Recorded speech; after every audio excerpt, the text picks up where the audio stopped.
So, good morning. It is Cinco de Mayo. Woohoo! Happy Cinco de Mayo day. And in my Cinco de Mayo, I'm wearing my new cheetah print because it's just fun for fun, right? I started my day off. I told this to my teammates. I said, "Is it good or bad that I called my husband first thing when I sat at my desk and said, 'Hey, can we go out for margaritas tonight?'" And he's like, "Sure." I was like, "Yes." I think that's good. Anyway, happy Cinco de Mayo, and you are here for a Way Back to Basics classroom. You know what? It's not way back to basics, it's way beyond the basics. Wow, I told you. I tried to work on this last night and I couldn't because Google Drive kept kicking me out. So I had to come in today and kind of clean up what I wanted. And so, those of you that don't know me, the name is Bond Virginia Bond. Bond like James, Virginia like the state. And the link is in the chat to today's training. And the goal, this came out of people using Classroom, wanting some different ideas. Good morning, Christine. Wanting some different ideas of how to use it in a different way, or maybe ways to clean it up a little bit more. So this is where this training has come from. I basically have, I work with probably, I want to say, I don't know, probably 80 to 90 different schools in Google. So what I tend to do is kind of ask some of the people that I know are the big users and say, "Hey, what's your big struggle?" I also tech integrate in a district one day a week. Actually, the district that I left, which is kind of interesting. So I work at NARIC. I have been with the agency for almost 5 years. My 5th year anniversary is coming up. And before that, I was a music teacher, tech integrationist at Salmon River for 27 and a half years. So if you do that math really quickly, I did teach a year before that. I've been in education for 33 years. So I am an old timer. And if you can teach this old dog new tricks, you can teach anybody a new trick, let me tell you.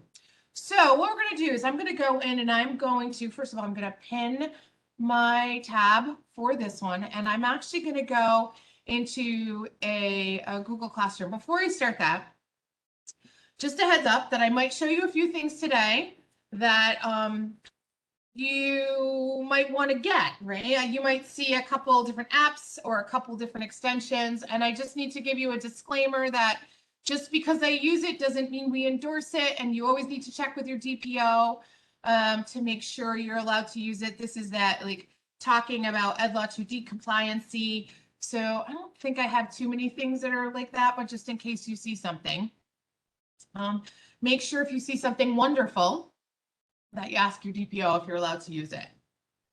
Okay, so I'm going to go into Classroom to start with. So I never use the waffle ever. I'm just such a creature of habit that I don't use it. So I always just type in classroom.google.com.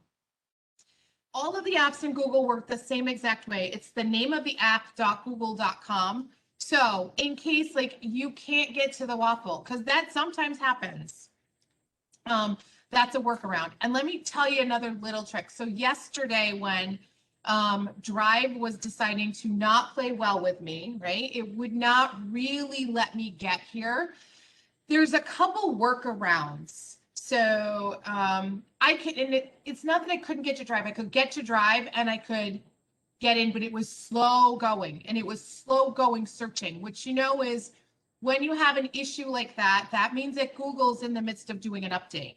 Updates happen for Google Mondays and Tuesdays. They used to just be Tuesdays. Now they have so many updates coming through, they push them Mondays and Tuesdays. So sometimes it's a big update day, and that will be why you'll see a lot of downtime on a Monday or a Tuesday. Monday usually late afternoon, and a good chunk of Tuesday. So a workaround is you can always come over here to the little I, which says show details, and you may be able to activate yourself into a topic, what you need to do. And you can also go into recent. Now I say this because if I come into my folder here and I know I need to get into this, and I come into the activity, it loads the activity and I can usually work my way backwards.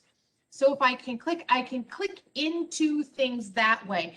And it's so weird. You may not be able to open the folder on Drive, but you may be able to open it in this sidebar using that I and the activity component on the side. Hi, Jane. So sometimes that's just one of those things that happens. I just put the link to today's session in the chat. So that really can be like a lifesaver when Google decides to have a, I call that Google Drive behaving badly session moment. So sometimes it just, you can fix it that way. All right, so I'm in Classroom. I'm in my Classroom setup. A couple little tidbits. So I think most people know that you can move things around, right? You can take your components and you can move them. Hugely beneficial to be able to move them in the order that you see them. I absolutely love that. Two other things that are really, I think, important. When you see a circle like this on a little snippet, it means that you are a student in the class. When you see nothing like that and an arrow up, these are arrow ups. That means you're the teacher in the class or a co-teacher in the class. So that's the first thing. Okay, and I don't even have that on there. That's just one of those tidbits. Okay, so let's talk about cleaning up at the end of the year. So the end of the year is coming, all right? Oh, yay, Jen, woo-hoo, right? I love it when everybody, yeah, tell me what you don't know. I love that, right? So you can move them, put them in the order you want them. That's always beneficial. So cleaning up at the end of the year. End of the year is coming. Can anybody give you an amen? Amen, right? End of the year is coming. It's been crazy chaotic. So, but we need to clean up our Google Classrooms before. I love that you're excited for that, Virginia, when those of us on the school tool team are like, ah! Well, listen, my summer is my busiest time of year, so I get that, right? I'm already presenting at like 6 conferences this summer, so yeah, it'll be chaos. But teachers are excited. Right. All right, so we're going to clean up classrooms. So what we want to do, you cannot delete a classroom within Google Classroom. So I say that you can't. I'm just checking to make sure I can. Sometimes you can, sometimes you used to be able to a long time ago, but not anymore. You can move them, you can copy, you can edit them, you can copy a link, or you can archive it. We always want to archive classrooms. And it's going to make more sense in a few minutes when I tell you why. Because the stuff that's in our classroom, we want to have access to. So I'm going to take this classroom right here. I'm going to come here and I'm going to archive it. Okay. But I'm going to do one thing before I change it, before I go. I'm going to edit it. Because what I'm going to do is I'm going to edit it to 2021. Okay. So I'm editing the name and then I'm going to archive it. Now, the reason I'm doing that is because later on, I am going to be able to pull some of my assignments from that session. And it can get super confusing if you have 2, for example, classes that say, and Sharon, I'm going to look at you. You've got 2 classes that say special ed period 1, right? If you've got one that's from this year and one that's, so next year, if you have one that's like really a 21-22, and you have one from last year and you get into it and you're like, oh crap, I don't know which one it is. It's hard to know. So when I put that year on it, it kind of tells me, hey, that's my old stuff. Now, when I archive a classroom, what it does is it pulls the students out of it.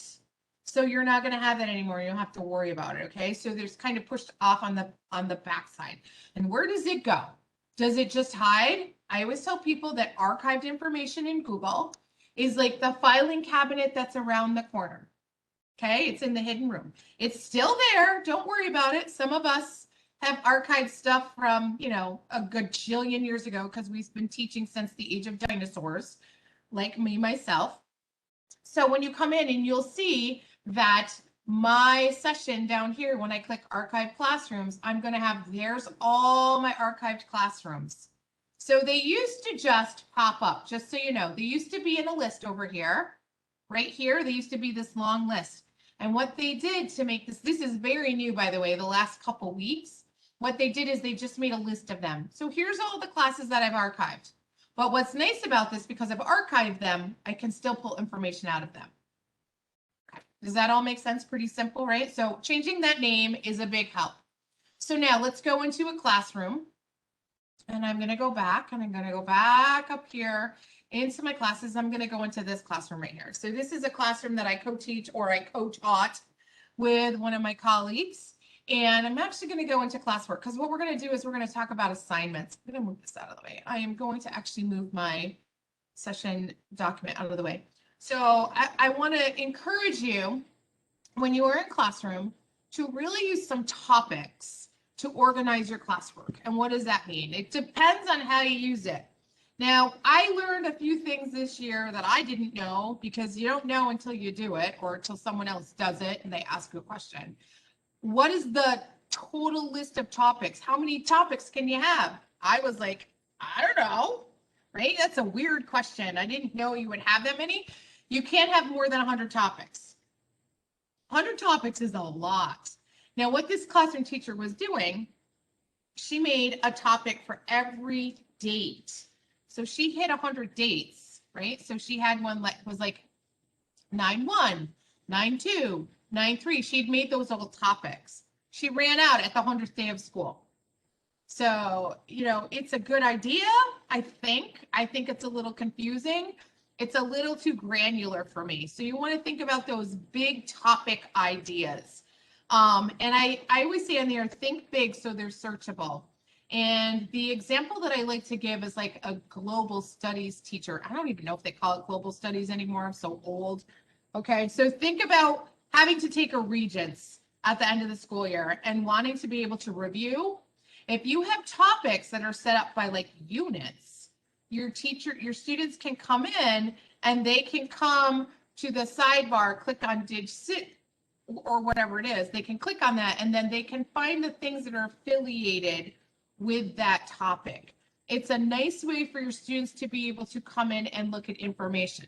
So you want to think big. And I always say, use the end of the school year right now. Think about what worked in your classroom and what didn't in your Google Classroom and how you can go forward with that. And I know some people like, I'm never using Google Classroom again. And I'm like, maybe we should be a little pre-prepared just in case. And a Google Classroom is not a bad way to have information set for your kids, even if you're not using like the video conferencing component with it. So even if you're just using the Meet or the Google Classroom as a way to organize your structure. So think large, think class materials, reference documents, notes. I like the way Erica set hers up. She did it really nicely, and she also used an icon on the side, which is very simple, right, to be able to follow it. You can also see the kind of assignments she did by the icons. I highly recommend when you use a Google Classroom with your kids, you teach them what these icons are, okay, that they are different, right? A question has a question mark on it. Like assignments and quiz assignments look the same. What's the difference between a material? What does class participation look like, right? It's definitely a question. So that there are different icons for different things, and that does make a difference. Okay, one of the other things too is to like keep a resource document. I'm actually going to open another Google Classroom. You're going to see a couple different ones today. To create some form of classroom document. So this one is one that I've done before. That is anything to do with things that I'm going to go into my resource. I don't have a resource document. I say I have one and then I don't have one. That's interesting. Let's use this one.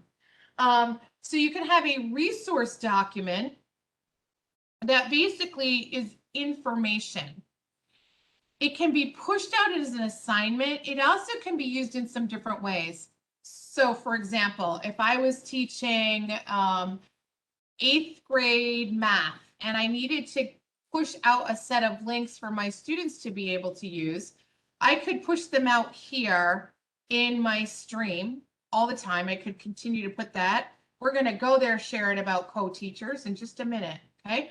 And you can push out assignments here. You could push out links for your students to use, or you could make a document for your students that had all the links that you're going to use for the entire year. So if I went into create and I'm in an assignment, well, let's go back. I even said I didn't want to do an assignment. Create a material, right? And I'm going to create it from right within. And this really speaks to creating a document from within.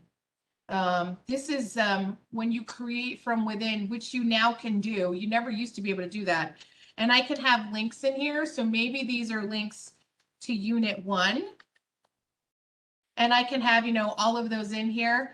And if I use the headers over here, right, my headings, like a header, it will pop up and it will come over here and I can have those hot links that my students will be able to get to. So I'm going to hit enter a couple times. And then I'm going to have maybe, this will just be materials. I'm going to have that in there. I'm also going to add that in there and do materials. Want you to see this when I do it live. So now it's over here and I'm going to come back up. I'm all done with Unit 1, right? I'm going to copy and I'm going to send this down a while and I'm going to go up here and I'm going to put links to Unit 2. I can save this just a links document, right? I come back out. My students, I can teach them to click on this and they can jump around the document without having to give them 6 or 7 different documents or 6 or 7 places, right? This is great for students because it kind of encapsulates everything all together for them. It's fantastic for students with disabilities because this concept of jumping in and out of different places on a document can get overwhelming. And it's just a really great organizational structure for you too. So you can even take that at the end of the year and every time I update this, I'm going to come back out here. This is going to rename itself in just a few minutes. I'm just going to call it a resource doc. So I can actually just post it. It's going to post to all students in here. I'm not even going to put a topic on it. So it's going to come into, well, I didn't put a topic on it, which was weird. So here's my resource doc. And if I want to just change it, I literally can just come into Classroom and update it here. It will automatically update for my students because I've given them that link through. I don't have to make new. They don't have to find another one. All I have to do is train them how to get to it. And that's a huge benefit for us, right? It's like having an anchor chart on the wall in your classroom. It's the same equivalent of that. This is an anchor chart document, and you can even call it that. That's another good way to use a resource document. If you have anchor charts that you use in your classroom, you can replicate them really simply by taking a picture of them and adding them either into a document or into a slide deck and have a digital copy of them. That's just something nice to be able to do so that your students always have access to them even when they're not with you. So it's another good option for that. All right. So reusing a post. Well, I'm in here, and I promise, Sharon, I'm getting to you. I'm just kind of going down my list. Reusing a post. So we're going to come in here and we're going to go into not assignment. We're going to come down to the bottom. We're going to reuse a post. So this is where the benefit of, and if I come out here, this is the class that I'm in right now. And these are all the different classes that I am in, right? Now, this is the one that I just archived because I put the 2021 on it. I'm going to click on that and I'm going to come into that. And it says, oh, here's what's in there. What I'm going to do, I'm going to click on this one right here. I'm going to say, this is the one I want to use. And at the bottom, there's a checkbox. It's not always checked. So you want to check this because what it's going to do is make new copies of all attachments. And I'm going to reuse that. It's going to pull all of that information from that archived classroom that I have into my new classroom. You notice it takes time because it's pulling out into the archive. It's making the copies. And it's going to pop this in, including my directions. Now, I might say, well, wow, I really sucked at writing directions in November 2019. I might want to, see, not so great. I might want to edit these a little so I can come in and do this. So right here is a Google form. And here is I don't even know what this is, an LNLG classroom, right? And I can even change the way my options for that. So I can make it students can view it, they can edit it, or they can make a copy. I can also change these. I tend to really like numbered lists. Go to your drive, fill out this form. I might say that these are awful directions. I want to redo them, but then I can post. So that's the benefit of having archived classrooms. So maybe you guys did a fantastic job this year with one of your classes and you want to use those things again. You're going to have the ability to pull those through by reusing a post from an archived classroom. You, teacher, doesn't have to go hunt for that stuff. You can just pull the assignment right out from where it was before. Then you can make edited changes to that. That's pretty simple, right? Okay, so specific in your assignments. So let's look at this one right in here. And let's look at what this looks like because I'm not sure what some of these assignments, I have none in here. So let's say in here, I want to say be very specific in your assignments. One of the things I like to do in my assignments also is I like to number them. So I'm going to say in here, open the Jamboard. 2, find the sticky in the top corner with your name on it. 3, follow directions. Follow the directions on that sticky on your frame. Okay, so there's my directions. Now I do a couple specific things here. You notice that my instructions are like one task at a time and they're numbered with a space between them. And it really is due to this fact. When you give a lot of text to students, like it's a huge text box, they get a little overwhelmed. But I also want to show you these things. Okay, so open the Jamboard. So very recently, Google Classroom now has some rich text font features, right? I can do this, right? Find the sticky. So I'm going to do this, find the sticky, because I want them to do certain things. Find the sticky in the corner. So now I can make some different changes. And I can even do that up here, right? I can't make this. You can't make that bold. Only in your instructions can you change those features. To have rich text. This spacing, the numbered with the spacing, it's a little easier for your students to read.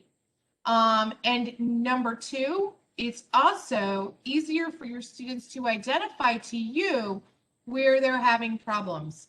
So what we don't want our students to do is to open up and say, hey, Miss B, I can't do this. I don't understand the directions. And you're kind of like, okay, like what directions don't you understand? And they're like, I don't get the whole thing. Whereas now they can come and say, okay, Miss B, I'm stuck on number 3, because that for you is like a target for you. And you could say, okay, so you got this far. That's awesome. Nice job. Let's go follow the direction that is on that sticky on your frame, right? So now it's much more targeted ability for you to be able to do it. And also, it's not overwhelming that big text box of instructions for you. All right, so that's my information. Now, and I have actually in the document says, edit your directions very often. Because quite honestly, you might go through this, you may get 3 kids that don't understand this direction. You don't have to totally rewrite it, but you can go in and you can add a number to it. You can make it 3A, right? And you can edit just a little bit to that and say to the students, hey, I updated the directions. It's not a new push, but I just want you to know it might make more sense now. And you can put that in the stream as well. So you can just say to the students, hey, a lot of you are having problems with this. Here's a little bit of clarification. You can just put that at the bottom. You might want to make your clarification, and it can be something like this.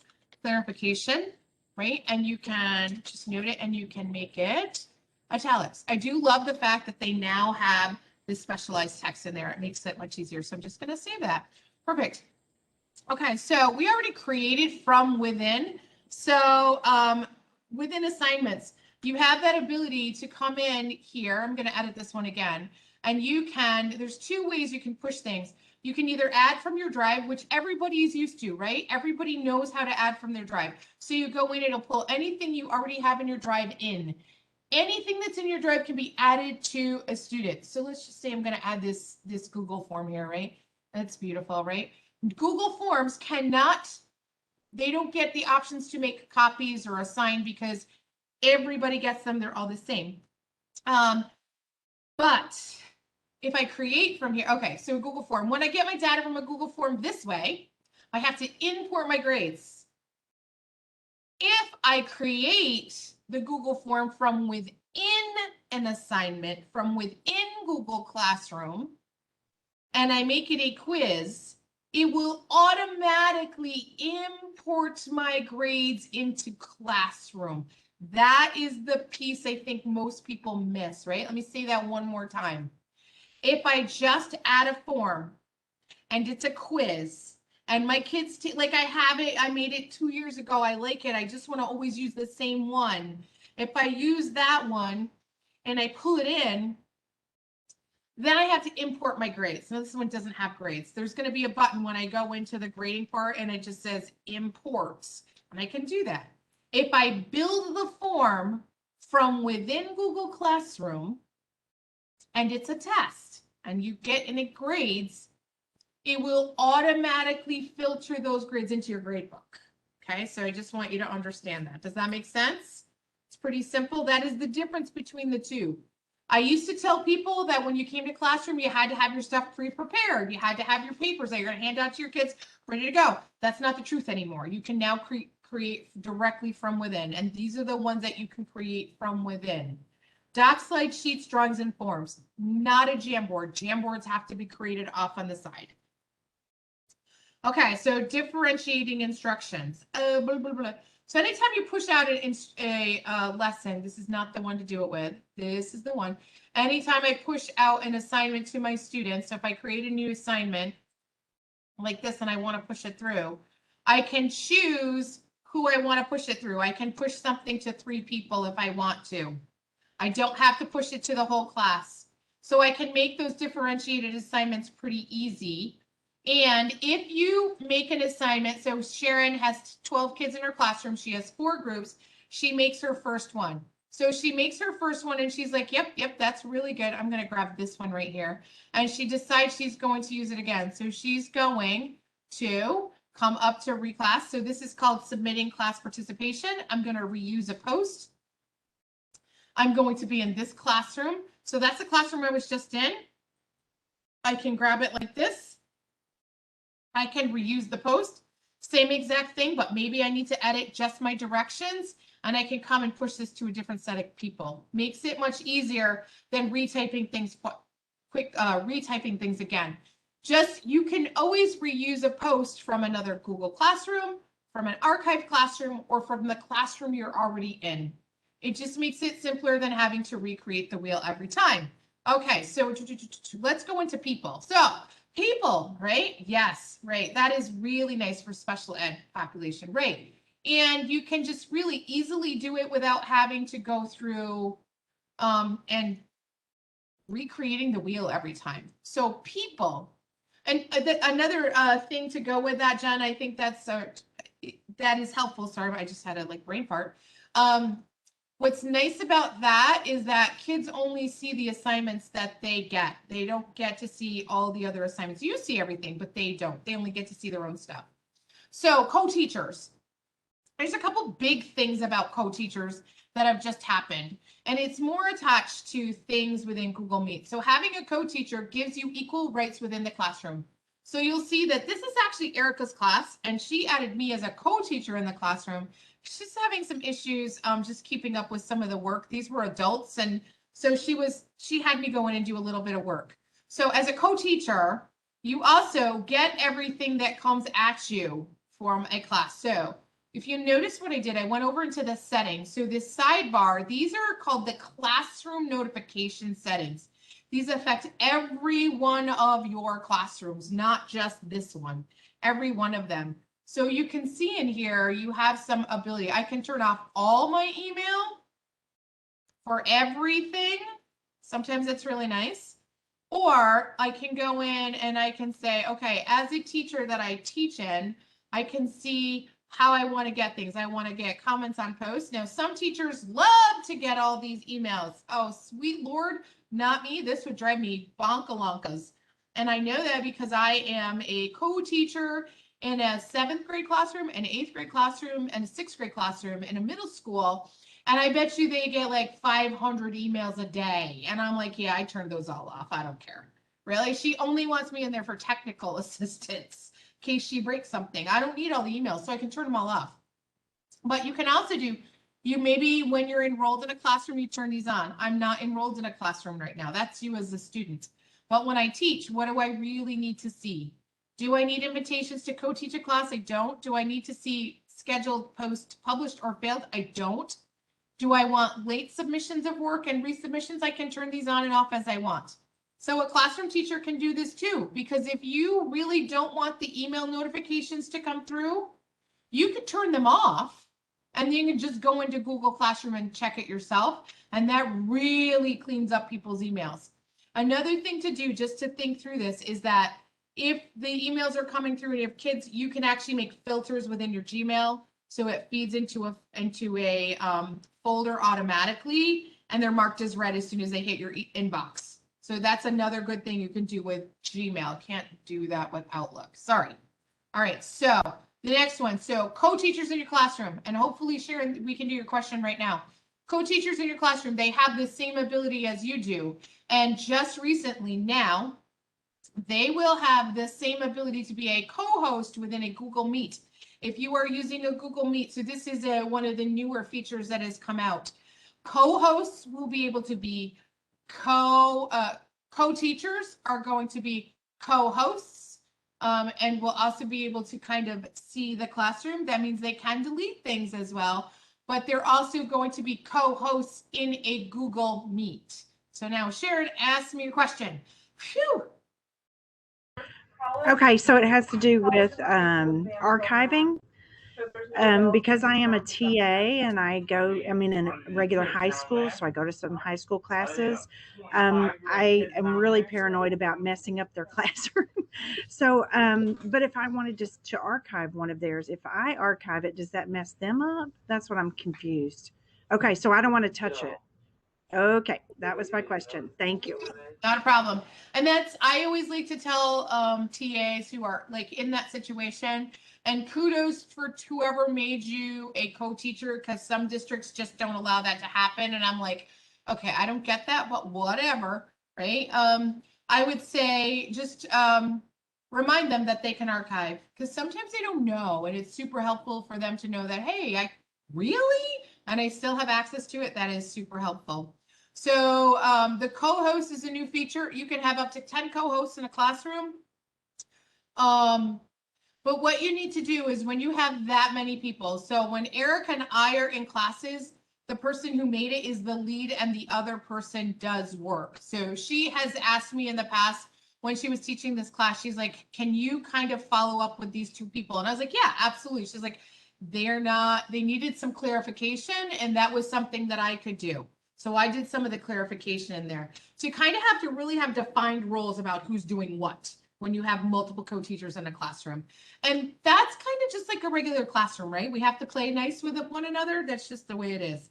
Okay, so the next one is you can create a custom header. And what I did in that document is I created a custom header for you. Now, so don't get all wigged out about this one, because I'm going to take what's in here out. And I'm going to show you how to do this. I'm going to delete that. I'm going to delete the whole thing. I'm going to delete the whole thing. Maybe I'm going to, there you go. All right, so there's directions down at the bottom. So I'm going to show you how to do this. So I'm going to take this out right now. This is just a box in here, right?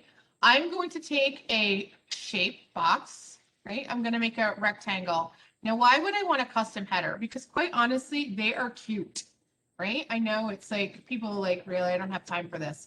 Trust me, you'll love me. And I really do mean this. I'm going to give you a couple ways to use this. So here's my custom header. I am not going to leave it gray. I'm going to leave it a nice brownish color here, which sounds weird, right? I'm going to do that. I'm going to pull my Bitmoji, which is not up to date. It's as up to date as it's going to be today. And I'm going to pull this little bad boy down. So I just grabbed the Cinco de Mayo one and I pulled it down there.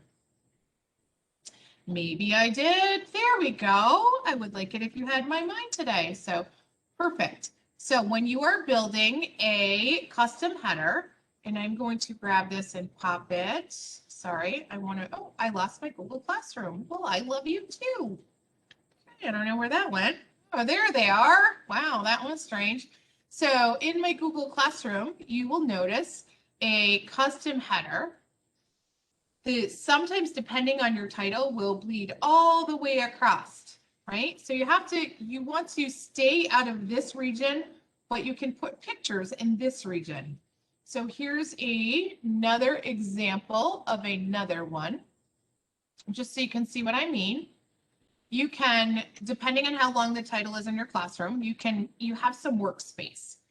So why do I say this? Because what I have seen some classrooms do, some teachers do, they put some content over here. They might put their Bitmoji here. And then over here in this side, right in here, they will put their office hours. They will put things like, when's a good time to meet with me? Here is my my office hours are here. The where to check for their Google Meet, right? Or their Zoom or whatever. They might have the link in there if they want it. That's up to them. I don't do that. But they can have information over there and they can update this as they want to. Some people update these like every month. They might put the unit over here. They might put an assignment up here. So, hey, check here. It's a nice place to put a little spot for an announcement. What you do is you come File, Download. You download it as JPEG. Pretty simple. It's going to download right to your desktop. I'm going to put it on my desktop. I'm just going to call it Bond Header. Pretty easy. And then when I come into my Google Classroom, I just upload a photo and I just grab the one. So the process is not as difficult as it seems. There's the Bond header. It's going to come in and all you do is just make this box fit the whole thing, right? Now, this is the same header size, by the way, as the a Google form. So if you want to make your own for Google form, you can use the same one, which is really nice. So you can have your own form headers. Some really nice ideas to use with that is you'll notice that they gray out a bit, right? You can't keep them that nice vibrant color. So you want to go with a lighter color and a brighter color, a lighter and brighter. So that will help keep the colors that you want. Some nice ways to do this is think about the classrooms that you teach and do some color coding of your classrooms. Your header will set your classroom theme. So that will also show up when you come back out to those tiles, right? When I go back out here and I see my classrooms, these are my tiles.